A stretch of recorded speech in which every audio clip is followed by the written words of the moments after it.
Halo, Assalamualaikum warahmatullahi wabarakatuh. Jumpa kembali dengan Bahas Soal Channel. Pada video kali ini, kita akan membahas mata pelajaran kimia kelas 12, bab reaksi redoks dan elektrokimia. Materi yang akan kita bahas yaitu tentang cara menyetarakan reaksi redoks. Soal yang akan kita bahas pada video kali ini adalah setarakan reaksi ion berikut dengan metode bilangan oksidasi.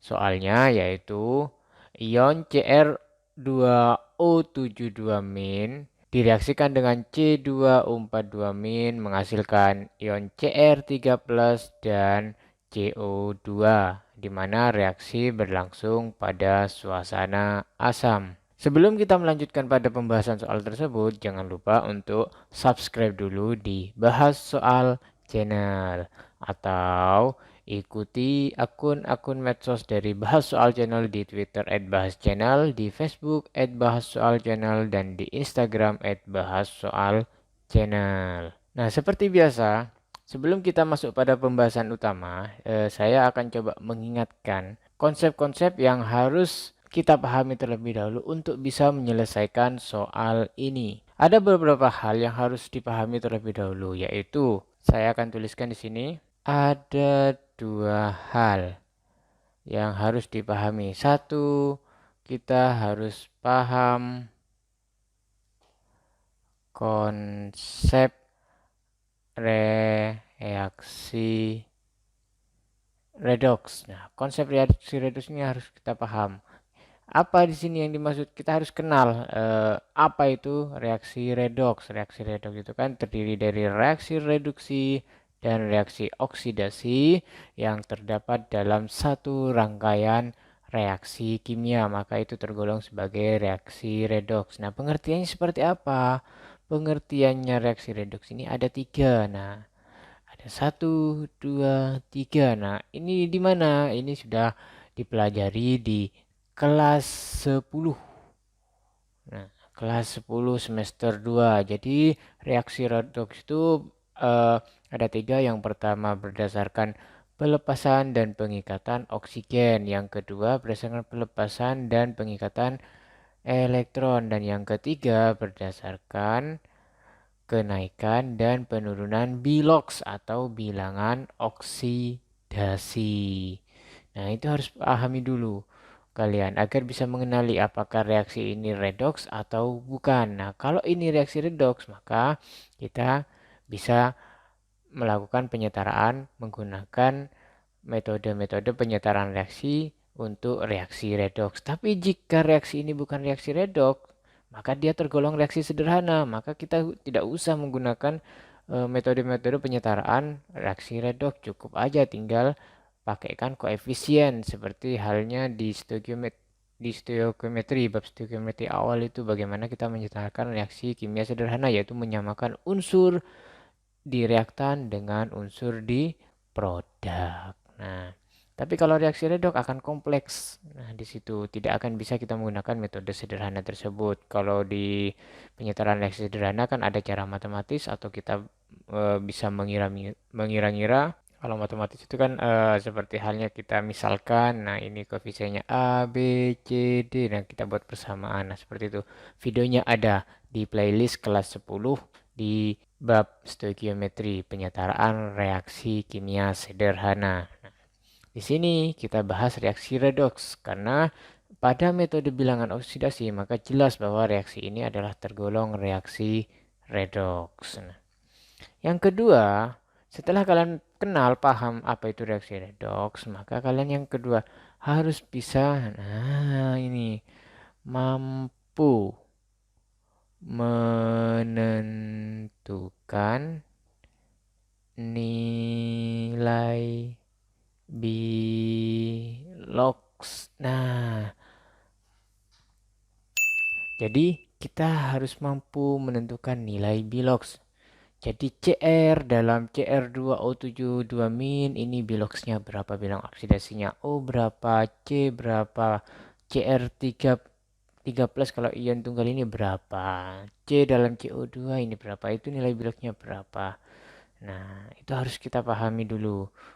Nah, jangan khawatir kalau teman-teman yang baru sampai di channel ini, silakan buka aja di playlist kelas 10 bab reaksi redoks. Di situ ada soal-soal cara menentukan nilai bilangan oksidasi, bisa dipelajari di situ.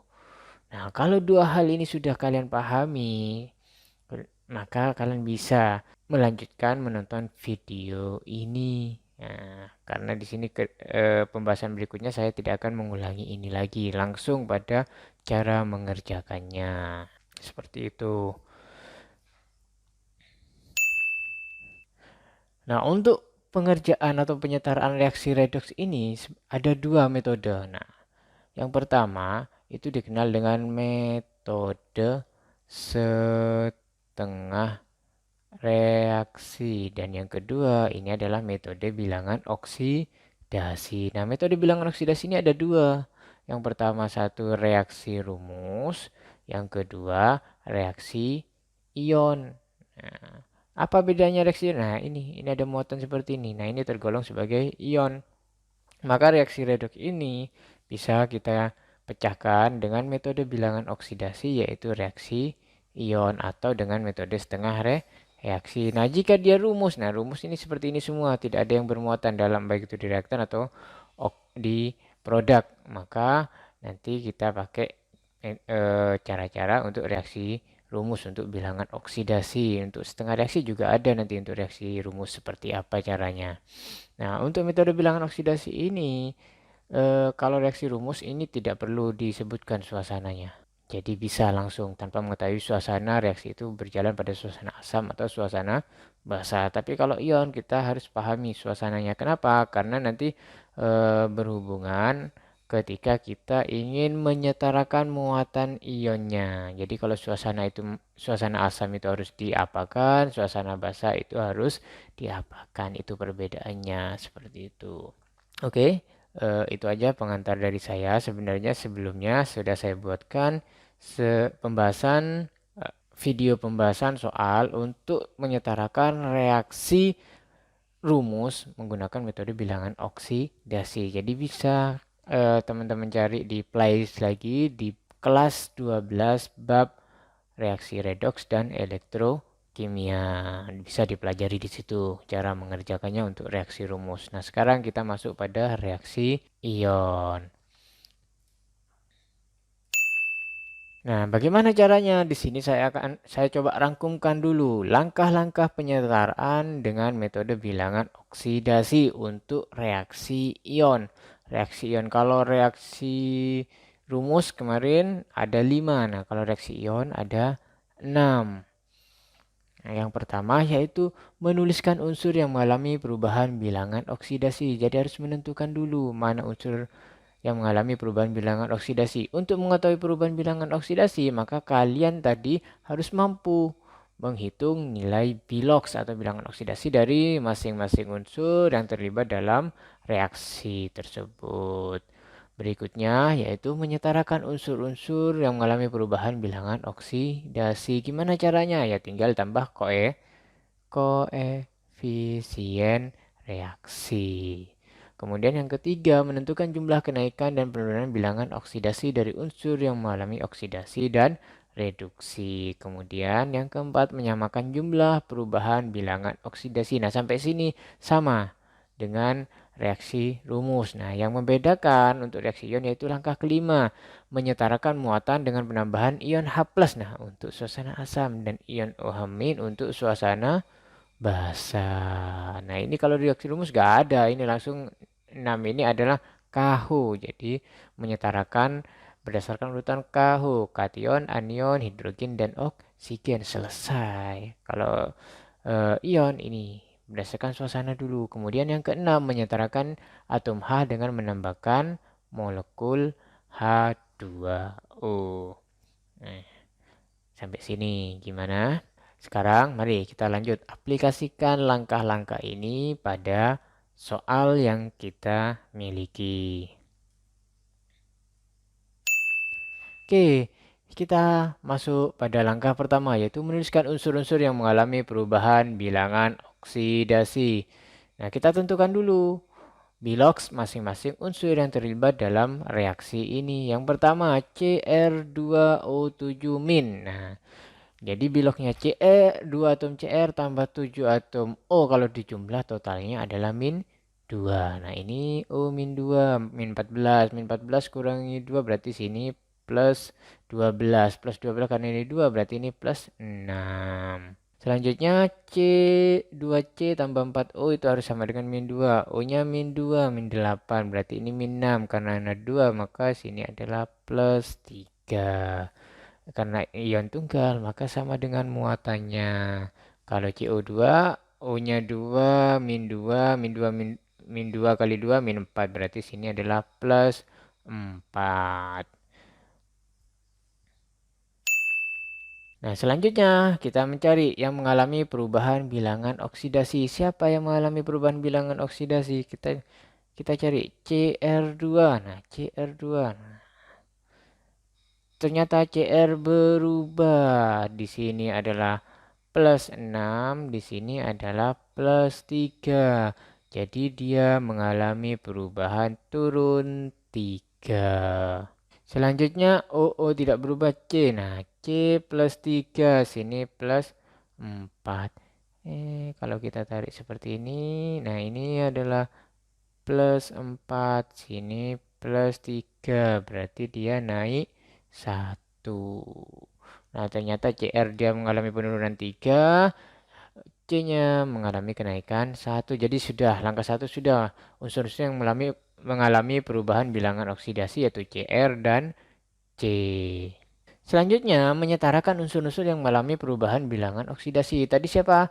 Cr dan C. Nah, kita Cr. Cr di sini ada berapa? Cr-nya ada 2. Di sini ada 1. Maka kita samakan. Sini jadikan 2. Sehingga Cr2 sini juga 2. Sedangkan C-nya di kiri 2. Di kanan 1. Maka sini juga tambah koefisien 2. Sehingga sama. Cr-nya 2. 2 di kanan. C-nya 2 di kiri. Di kanan juga 2. Nah, ini sudah. Berarti sudah setara antara kiri dan kanan, antara reaktan dan produk. Nah, kalau sudah ya sudah, berarti kita next lanjut ke langkah ketiga. Nah, langkah ketiga saya tulis dulu sini koefisiennya tadi 2, sini juga 2. Nah, langkah ketiga apa? Yaitu menentukan jumlah kenaikan dan penurunan bilangan oksidasi dari unsur yang mengalami oksidasi dan reduksi. Nah, ini tadi. Tadi berapa sini? Plus 6, sini plus 3. Nah, kita tarik lagi garis sini. Sini plus 6, sini plus 3. Berarti sini turunnya tadi berapa? Min 3. Min 3 untuk satu atom. Nah, sini ada berapa yang terlibat? Ada 2, ada 2. Maka kalikan 2. Berarti total ada 6. Berarti jumlah kenaikannya ada 6 untuk Cr. Jadi ingat, ini dikalikan. Kalau jumlah atomnya 2 ya kalikan 2 jumlah perubahannya. Kalau 3 ya kalikan 3, seperti itu. Selanjutnya C. C di sini tadi yaitu plus 3, sini plus 4. Sehingga kalau kita tarik garis, nah sini plus 3, sini plus 4. Berarti dia mengalami kenaikan 1. Ada 2, sama karena ada 2 atom C maka kalikan 2 sehingga jadi jumlah kenaikan bilox untuk C yaitu 2, sedangkan penurunannya 6.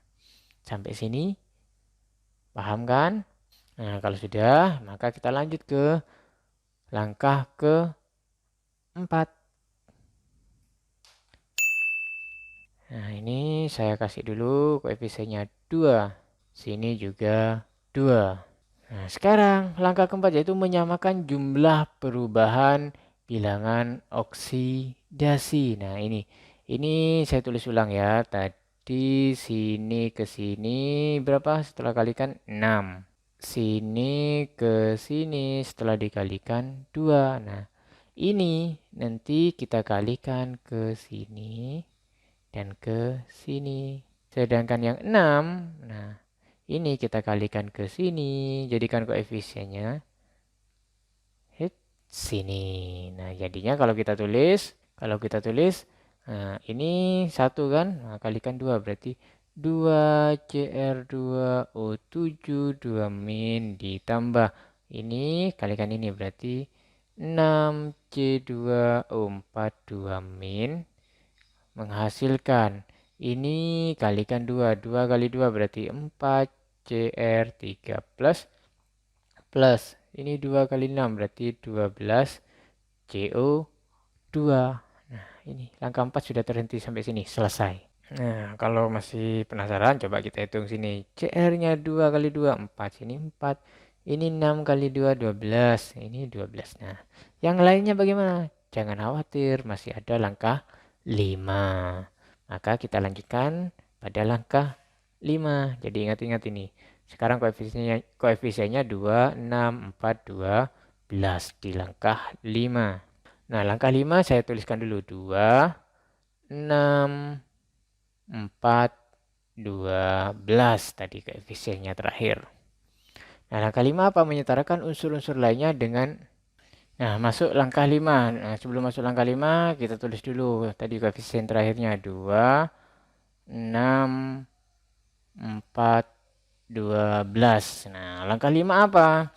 Langkah 5 yaitu menyetarakan muatan dengan penambahan ion H+ untuk suasana asam dan ion OH- untuk suasana basa. Nah, tadi ini suasananya apa? Suasana asam di soal. Nah, kalau ini tidak diketahui gimana? Kita lihat aja di sini. Nah, kalau muatannya sini min, nah min berarti ini adalah sisa asam.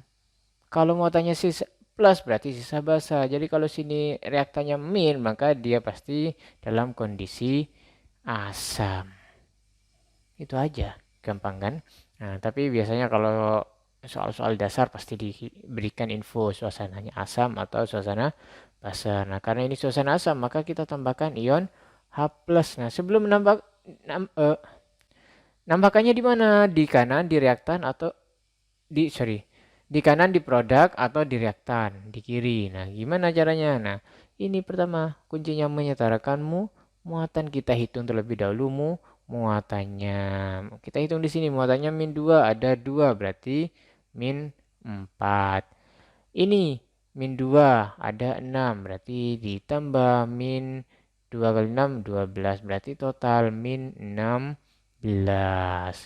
Kalau di kanan berapa? 4 kali 3 plus berarti plus 12. Ini tambah 0 berarti plus 12. Nah, selisihnya berapa ini?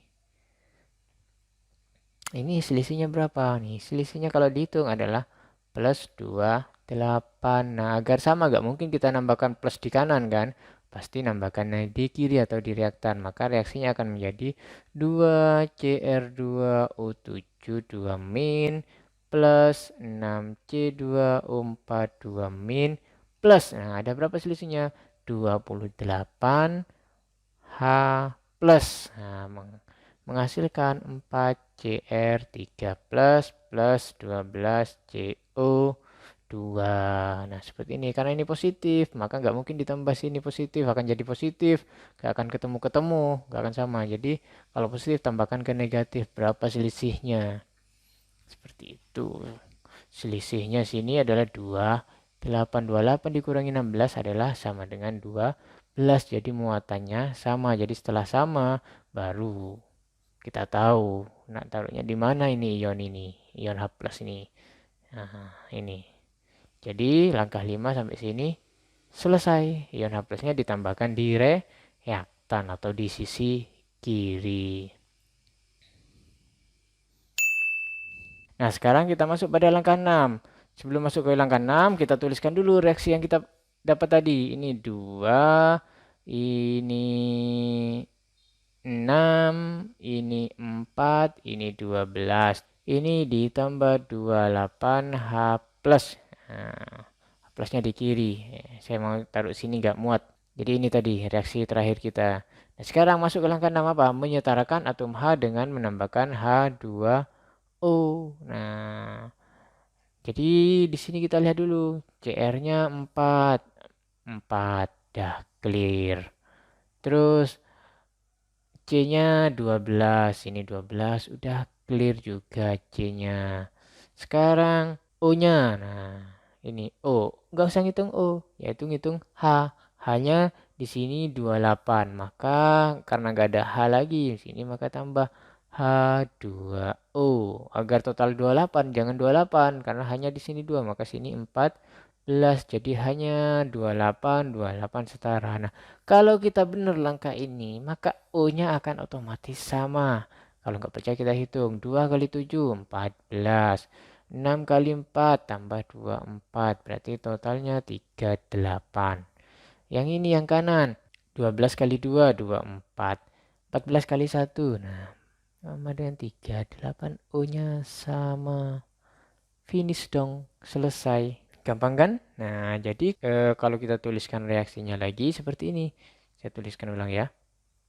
2 CR2O72 min plus 6C2O42 min plus 28H plus menghasilkan 4CR3 plus 12CO2 plus 14H2O. Nah, kalau kita mau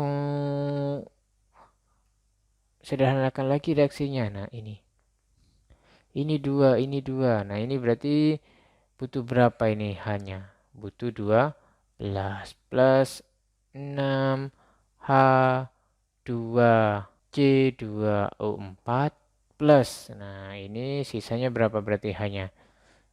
12 berarti 1, 16 H plus. Nah, ini bisa masukkan ke sini juga. Bisa masukkan ke CR juga, boleh. Ini menghasilkan 4CR3 plus 12CO2 plus 14H2O. Nah, seperti itu. Nah, sampai sini bagaimana? Mudah kan ternyata menyetarakan reaksi redoks dengan metode bilangan oksidasi untuk reaksi ion. Nah, mudah-mudahan penjelasan tadi bisa dipahami. Nah, sampai di sini pembahasan untuk soal ini. Jika dirasa masih ada yang belum dipahami atau ingin ditanyakan, jangan ragu untuk menuliskan di kolom komentar atau bisa melalui direct message atau DM di akun-akun medsos dari Bahas Soal channel. Jika dirasa pembahasan soal tadi bermanfaat, jangan lupa untuk like, share, dan subscribe. Sampai jumpa kembali di pembahasan soal berikutnya hanya di Bahas Soal channel.